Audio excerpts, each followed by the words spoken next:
They set off from Skydive Dubai again for 190 kilometres, the Ras Al Khaimah stage, where Marcel Kittel prevailed the previous year and Dylan Groenewegen was hoping to make it 2 wins out of 2 in the 2018 Dubai Tour.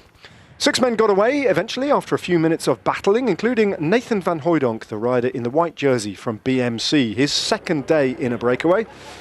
A relaxed-looking Marcel Kittel safely ensconced back in the peloton. 2 intermediate sprints of the day. The first was taken by the UAE national time trial and road race champion Yusuf Mirza Al Hamadi for UAE Team Emirates.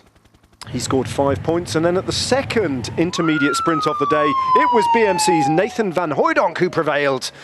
And that would mean at the end of the day that he would stand on the podium in the intermediate sprints jersey, taking over from Daniel Tekla-Heimenot, who was back in the peloton.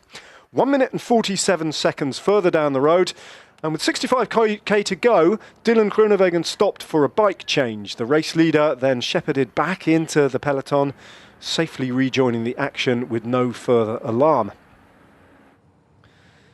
Nathan van Hooijdonk from the breakaway was the first to sit up as the writing was on the wall and the gap closed to within a minute between the blue jersey group and the breakaway. And then it was the turn of Al Hamadi and his compatriot Al Mazuri, his second consecutive day in a breakaway. After that then, there was drama with just over 22 kilometres to go for Elia Viviani, one of the big favourites of the day, frustrated on stage 1, hoping to go one better today. But he needed a rear wheel change, which lasted some considerable time. And with 20k to go and less, he was shepherded back to the front of the race by his entire team. And then with just less than 10 kilometres remaining, it was finally game over for Nicolas Ede from Cofidis and Charles Planet, his compatriot. Second day in the breakaway for him. In the final kilometre though, a lot of the big sprinters were isolated and without the services of their lead-out men. John Degenkolb featuring much better towards the front end of affairs this time.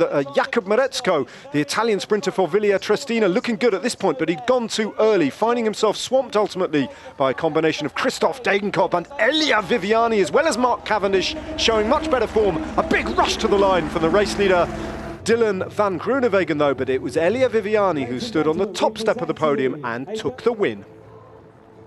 Viviani winning from Groenewegen in second place, Ricardo Minali, this time the Astana rider, in third with Cavendish in fourth. Groenewegen continuing in the blue leader's jersey, but his advantage shrinking to just 2 seconds in the overall standings.